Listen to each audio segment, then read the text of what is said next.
Ithaca used to make old movies, the kind called Cliffhangers.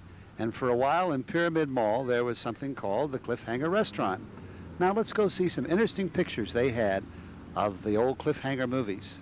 I'm born and raised in Ithaca, and in high school we studied Ithaca's history, and I found out about the movies that were made in Ithaca. It's always been an interest of mine. And after graduating from the hotel school and having the opportunity to open up a restaurant, I thought it would make an excellent theme for a restaurant. Well, I guess we just ran an ad looking for someone to essentially manage the restaurant, get it started, get it off the ground, because we were still in Rochester at the time. And so we needed somebody that could come in, take control, hire, put everything together, do a lot of the legwork for us. Basically, it was through John that we became aware. When we walked into Ithaca, we were not from Ithaca. We had no idea that they made movies in Ithaca. And John's the one that enlightened us to that, and then picked up on it, and that's how we ended up with a Cliffhanger's restaurant and this calendar, and primarily John's interest. I was doing research at the Historical Society, and they had numerous photographs of the movies that were made in Ithaca, and I was going through it and showed them to Jim and Jim's partner, and we kind of got all the photographs together, and we had them all spread on a table, and we were trying to think about, where each one of them could go up in the restaurant, and we're kind of thinking there's not quite enough. There's not enough photographs to put up on the walls, and as I went back down to the Historical Society, we were kind of talking about, well, Jim and I we were talking about putting up posters of Frank Sinatra, Marilyn Monroe, and things like that, but I was trying to keep it still a local theme. Mm-hmm. And Craig Williams was at the Historical Society at that time, and I was kind of telling him the dilemma that I was in. And it was funny because Craig just said, wait 1 minute, and he walked into the back room and took out the shopping bag and put it down in front of the table. And I said, what's this? And he said, well, take a look. And I pulled out about 150 photographs, and each one of them were just excellent. I mean, Warner Olin and Irene Castle and Pearl White and just all the stars that were in the movies. And I said, where did you get this from? He said, well, this is the Ralph Bonnet collection. And I told Jim about it, and Jim had contacted Ralph, and we had a meeting up at the restaurant. Well, I got photographs from our old homestead down on 517 West State Street. We had an old, huge barn out in the back of the house, and it was full of old antique things. And I run across these old photographs. As far as I know, my grandfather worked on the sets down to the park, Renwick Park then. And he worked for the studio, as far as I know. And evidently he'd taken them home and stored them in the barn. That's how I had to find them. I found quite a few old photoplay magazines, classic magazines, and some of them had Pearl White in and Irene Castle. The reason why I wanted to pick the Ithaca movies as a theme for the restaurant is it hadn't really been used anywhere, and I thought it would make a great theme for a restaurant. Building the menu items around it and some of the specialty drinks that we had. I thought, very clever, theme-oriented restaurant. Oh, we had the Elmo Lincoln, which was a roast beef sandwich with coleslaw, and that was after the first Tarzan. Elmo Lincoln was the first person to play Tarzan in the movies.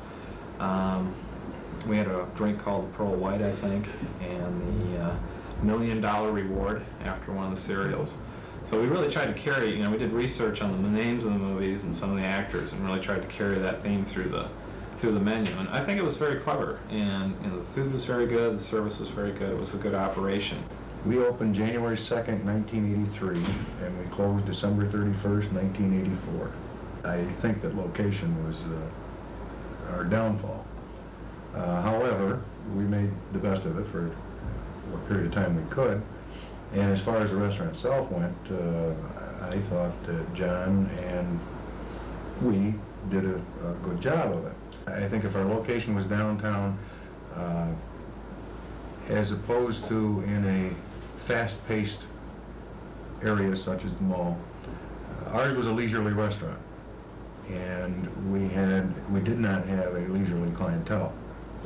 And we were not exactly accessible because we were located in the mall. Not to detract from the mall and the food services at the mall, they're all very good, but ours just did not fit.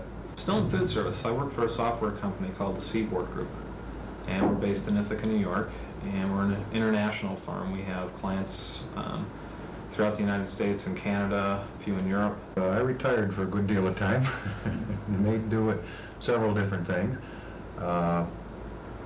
It wasn't long before I was involved in marketing real estate, and which is what I'm doing now with ERA Gallagher Realty.